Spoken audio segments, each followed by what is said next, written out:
ಕಿತ್ತೆಸೆದು ಹೋಗಿದ್ದ ಶ್ರೀಮಂತ ಯುವತಿ ಮತ್ತೆ ಬಂದಳು. ನಮ್ಮ ಮನೆಯವ್ರು ಸೇರಕ್ಕೆ ಆಗ್ತೀರಾ, ಇವ್ರನ್ನ ಕರ್ಕೊಂಡು ಹೋಗಿ ಮತ್ತೆ ಈಗ ಮದುವೆ ಆಗಿದ್ದೀನಿ.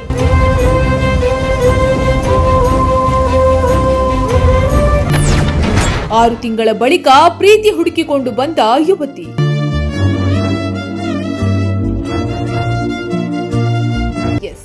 ದೇವರ ಕೃಪೆ ಒಂದು ಇದ್ರೆ ಸಾಕು, ಜಗತ್ತಿನ ಯಾವುದೇ ಮೂಲೆಯಲ್ಲಿದ್ದರೂ ಪ್ರೇಮಿಗಳು ಒಂದಾಗ್ತಾರೆ ಅನ್ನೋದಕ್ಕೆ ಈ ಒಂದು ಜೋಡಿಗಳ ಪ್ರೇಮ್ ಕಹಾನಿಯೇ ಎಕ್ಸಾಂಪಲ್ ಆಗಿದೆ. ಹೌದು, ಹೆತ್ತವರ ಒತ್ತಾಯಕ್ಕೆ ಮಣಿದು ಪೊಲೀಸ್ ಸ್ಟೇಷನ್ನಲ್ಲಿ ಗಂಡ ಕಟ್ಟಿದ್ದ ತಾಳಿಯನ್ನ ಶ್ರೀಮಂತ ಯುವತಿಯೊಬ್ಬಳು ಕಿತ್ತೆಸೆದು ಹೋಗಿದ್ದಳು.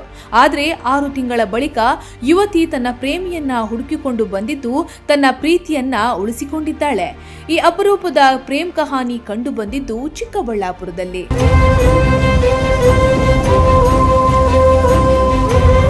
ಹೌದು, ಅಂತಸ್ತು ಮತ್ತು ಜಾತಿಯ ಗೋಡೆಗಳನ್ನ ಮುರಿದು ಒಂದಾದ ಪ್ರೇಮಿಗಳು. ಹೆತ್ತವರ ಇಮೋಷನಲ್ ಬ್ಲಾಕ್ ಮೇಲ್ಗೆ ಬಲಿಯಾಗಿ ದೂರಾಗಿದ್ದ ಜೋಡಿ 6 ತಿಂಗಳ ನಂತರ ಮತ್ತೆ ಒಂದಾಗಿದೆ.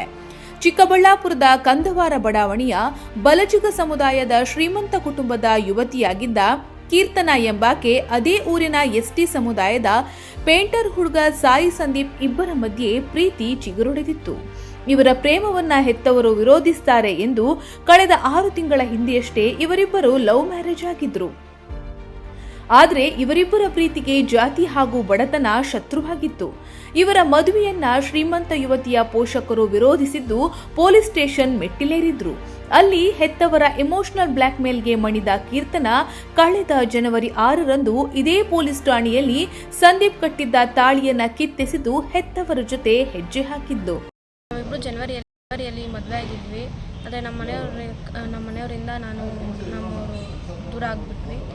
ನಾನು ನಮ್ಮ ಮನೆಗೆ ಹೋದೆ. ನಮ್ಮ ಮನೆಗೆ ಹೋಗಿ ಅಲ್ಲಿ ಟಾರ್ಚರ್ ಮಾಡ್ತಾಯಿದ್ರು ನನಗೆ. ಆ ಟಾರ್ಚರಿಂದ ಅಲ್ಲಿ ಇರೋಕ್ಕಾಗ್ದಿರ ಮತ್ತೆ ವಾಪಸ್ ನಾನೇ ಇವ್ರನ್ನ ಕರ್ಕೊಂಡೋಗಿ ಮತ್ತೆ ಮದುವೆ ಆಗಿ ನ್ಯಾಯಕ್ಕೋಸ್ಕರ ಸ್ಟೇಷನ್ ಹತ್ರ ಬಂದಿದ್ದೆ. SP ಆಫೀಸ್ ಹತ್ರ ಹೋಗಿ ಅಲ್ಲಿ SP ಸರ್ ಹತ್ರ ಮಾತಾಡಿ ಮತ್ತೆ ಈ ನ್ಯಾಯಕ್ಕೋಸ್ಕರ ನಮ್ಮ ಮನೆಯವರಿಂದ ನಮ್ಗೆ ರಕ್ಷಣೆ ಬೇಕು ಅಂತ ಇದು. ಹಿಂದೆ ಎಲ್ಲ ಏನು ಯಾವ ಥರ ಆಗಿತ್ತು? ಹಿಂದೆ ನಾವು ಹೋಗಿ ಮದುವೆ ಇಲ್ಲಿ ಬಂದಾಗ ವುಮೆನ್ ಸ್ಟೇಷನಲ್ಲಿ ನಮಗೆ ನ್ಯಾಯ ಕೊಡಿಸ್ಲಿಲ್ಲ. ಇಲ್ಲದೇ ಇರೋವೆಲ್ಲ ಇವ್ರ ಮೇಲೆ ಸುಳ್ಳು ಹೇಳಿ ನನ್ನ ಇವ್ರನ್ನ ದೂರ ಮಾಡಿಬಿಟ್ಟು, ಅದೇ ಕಾರಣ ಇವಾಗ ನಾವು ಮತ್ತೆ ಮದುವೆ ಮಾಡಿ ಬಂದು ಅದೆಲ್ಲ ಸುಳ್ಳು ಅಂತ ಗೊತ್ತಾದಾಗ ಮತ್ತೆ ಮದುವೆ ಮಾಡ್ಕೊಂಡ್ಬಂದು ಈಗ ನ್ಯಾಯಕ್ಕೋಸ್ಕರ ಇದು ಮಾಡಿದ್ವಿ, ಪ್ರೊಟೆಕ್ಷನ್. ಮತ್ತು ನಿಮ್ಮ ಕಡೆಯವ್ರು ಯಾವ ಥರ ಏನಾದರೂ ಬೇರೆ ನಮ್ಗೆ ಏನೋ ತೊಂದರೆ ಮಾಡ್ತಾರೆ, ನಮಗೇನೋ ಅಪಾಯ ಮಾಡ್ತಾರೆ ಅಂತ ಅದಕ್ಕೋಸ್ಕರನೇ ಇವಾಗ ಪ್ರೊಟೆಕ್ಷನ್ ಅಂತ ಬಂದಿದ್ದೀವಿ. SP ಆಫೀಸ್ ಹತ್ರ ಹೋಗಿದ್ದಲ್ಲ, ಏನು ಬರೋದು? SP ಸರ್ ಹತ್ರನೂ ಅದೇ ಹೇಳಿದ್ವಿ, ನಮಗೆ ರಕ್ಷಣೆ ಬೇಕು ಅಂತ. ಸರ್ ಇಲ್ಲಿ ಕಳಿಸಿದ್ರು, ಮಾತಾಡಿ ಕಳಿಸಿದ್ರು. ನಿಮ್ಮ ಹೆಸರು? ಕೀರ್ತನಾ. ಇನ್ನು ತಾಳಿ ಕಿತ್ತೆಸೆದು ಹೋದ ಕೀರ್ತನಾಳ ಕತೆ ಮುಗೀತು ಅಂತಾಲೇ ಎಲ್ಲರೂ ಭಾವಿಸಿದ್ರು. ಆದರೆ ಕೀರ್ತನಾಳ ಮನಸ್ಸಲ್ಲಿ ಸಂದೀಪ್ ಮೇಲಿದ್ದ ಪ್ರೀತಿ ಮಾತ್ರ ಯಾವತ್ತೂ ಕಡಿಮೆಯಾಗಿರಲಿಲ್ಲ. ಹೆತ್ತವರ ಜೈಲಿನಲ್ಲಿದ್ದ ಆಕೆ ಕಳೆದ 6 ತಿಂಗಳಿಂದ ಸೂಕ್ತ ಸಮಯಕ್ಕಾಗಿ ಕಾಯ್ತಿದ್ಲು. ಕೊನೆಗೆ ನಿನ್ನನ್ನು ಬಿಟ್ಟು ನನಗಿರಲು ಸಾಧ್ಯವಿಲ್ಲ ಅಂತ ಪ್ರಿಯಕರನಿಗೆ ಫೋನ್ ಮಾಡಿ ಕರೆಸಿಕೊಂಡಿದ್ದಾಳೆ. ಮನೆ ಬಿಟ್ಟು ಓಡಿ ಬಂದು ದೇವಸ್ಥಾನದ ಮುಂಭಾಗದ ರಸ್ತೆಯಲ್ಲಿಯೇ ನಿಂತು ಅದೇ ಬಡ ಪೇಂಟರ್ ಕೈಯಿಂದ ಮತ್ತೊಮ್ಮೆ ತಾಳಿ ಕಟ್ಟಿಸಿಕೊಂಡು ಪ್ರೀತಿ ಉಳಿಸಿಕೊಂಡಿದ್ದಾಳೆ.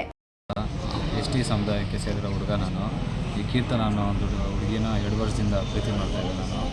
ಜನವರಿಯಲ್ಲಿ ಮದುವೆ ಆಗಿದ್ದೆ. ಮದುವೆ ಆಗಿ ನನ್ನ ಮೇಲೆ ಇವ್ರ ಮನೆಯವರು ಆರೋಪ ಏನೇನೋ ಮಾಡಿಸಿದ್ದಕ್ಕೆ ಅವಳು ನನ್ನ ಬಿಟ್ಟು ಹೊರಟೋಗಿದ್ಲು. ಮತ್ತು ಮೊನ್ನೆ ಫೋನ್ ಮಾಡಿಬಿಟ್ಟು ನನ್ನ ಫೋನ್ ಮಾಡಿ ಬೆಂಗಳೂರಲ್ಲಿದ್ದೀನಿ, ನನ್ನ ಕರ್ಕೊಂಡೋಗಿ ಮದುವೆ ಆಗು ಅಂತ ನನಗೆ ಫೋನ್ ಮಾಡಿದ್ಲು. ಆಗೋಗಿ ನಾನು ಕರ್ಕೊಂಡೋಗಿ ಮದುವೆ ಆದ ಹುಡುಗಿನ. ಮತ್ತು SP ನಮಗೆ ಮನೆ ಕಡೆಯಿಂದ ಕೊಲೆ ಬೆದರಿಕೆ ಎಲ್ಲ ಹಾಕಿದ್ದಾರೆ, ನನಗೆ ಸಾಯಿಸಾಕ್ತೀವಿ ಅಂತೆಲ್ಲ. ಅದಕ್ಕೆ ನಾನು SP ಸಾಹೇಬ್ರ ಹತ್ರ ಹೋಗಿದ್ದೆ ಆ ಹುಡುಗಿನ ಕರ್ಕೊಂಡು. ಅಲ್ಲಿ ಹೋದಾಗ ಈ ಟೌನ್ ಸ್ಟೇಷನ್ಗೆ ಅವರು ಆ ಹುಡುಗಿ ಅಲ್ಲಿ ಕರೆಸ್ತಾರೆ, ಮಾತಾಡ್ತಾರೆ ಅಂತ ಹೇಳಿದ್ರು ಸರ್. ಅವರು ಅದಕ್ಕೆ ಇಲ್ಲಿಗೆ ಬಂದಿದ್ದೀವಿ ರಕ್ಷಣೆಗೋಸ್ಕರ. ಯಾವ ಥರ ಬೆದರಿಕೆ ಹಾಕ್ತಾರೆ? ಕೊಲೆ ಬೆದರಿಕೆ ಹಾಕಿದ್ದಾರೆ, ನಾನು ಸಾಯಿಸಾಕ್ತೀನಿ ಅಂತೆಲ್ಲ. ಎಲ್ಲಿ ಕಾಣಿಸಿದ್ರು ಬಿಡಲ್ಲ, ನಿಮ್ಮಿಬ್ಬರನ್ನೂ ಸಾಯಿಸ್ಬಿಡ್ತೀವಿ ಅಂತೆಲ್ಲ ಕೊಲೆ ಬೆದರಿಕೆ ಹಾಕಿದ್ದಾರೆ. ಹಿಂದೆ ಒಂದು ಸತಿ ಮದುವೆ ಆಗಿದ್ರಲ್ಲ, ಅದಕ್ಕೇನು ಪ್ರತಿಫಲ ಸಿಕ್ಕಿದೆ ನಿಮಗೆ? ಅದಕ್ಕೆ ಪ್ರತಿಫಲ ಈಗ ಮತ್ತೆ ಅವಳು ವಾಪಸ್ ಬಂದಿದ್ದಾಳಲ್ಲ, ಅವಳೇ ಅರ್ಥ ಮಾಡ್ಕೊಂಡು ಏನು ನಿಜ ಏನು ಸುಳ್ಳು ಅಂತ ಅವಳೇ ಅರ್ಥ ಮಾಡ್ಕೊಂಡು ಅವಳೇ ಮತ್ತೆ ರಿಟರ್ನ್ ಬಂದಿದ್ದಾಳಲ್ಲ. ನಿಮ್ಮ ಹೆಸರು? ಸಾಯಿ ಸಂದೀಪ್. ಸರಿ, ಯಾವ ಥರ ರಕ್ಷಣೆ ಬೇಕು ಈಗ ನಿಮಗೆ? ನಾವಿಬ್ಬರು ಆರಾಮಾಗಿ ಹೊಸ ಜೀವನ ಶುರು ಮಾಡ್ಕೊಂಡು ಆರಾಮಾಗಿ ಈ ಚಿಕ್ಕಬಳ್ಳಾಪುರ ಎಲ್ಲ ದೂರ ಇರ್ತೀವಿ. ನಮ್ಗೆ ಅವ್ರ ಮನೆಯವ್ರ ಕಡೆಯಿಂದ ಯಾವುದೇ ತೊಂದರೆ ಆಗ್ಬಾರ್ದು, ನನಗೆ ಆಗಲಿ ಅವಳಿಗೆ. ಅಲ್ಲ, ಫ್ಯಾಮಿಲಿ ಕಡೆಯಿಂದ ತಂದೆ ತಾಯಿನ ಅಣ್ಣ ತಮ್ಮ? ಫುಲ್ ಫ್ಯಾಮಿಲಿ, ಅವ್ರ ಫ್ಯಾಮಿಲಿ ಕಡೆಯಿಂದ ತೊಂದರೆ ಆಗ್ಬಾರ್ದು ನನಗೇನೋ ಅವ್ರಿಗೆ.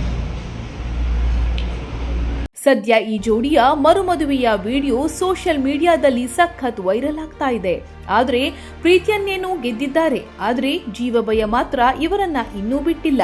ಯುವತಿಯ ಕಡೆಯವರಿಂದ ಜೀವ ಬೆದರಿಕೆ ಇರೋದ್ರಿಂದ ಈ ನವ ಜೋಡಿ ಸದ್ಯ ಚಿಕ್ಕಬಳ್ಳಾಪುರ ತೊರೆದು ಅಜ್ಞಾತ ಸ್ಥಳದಲ್ಲಿ ಆಶ್ರಯ ಪಡೆದಿದೆ.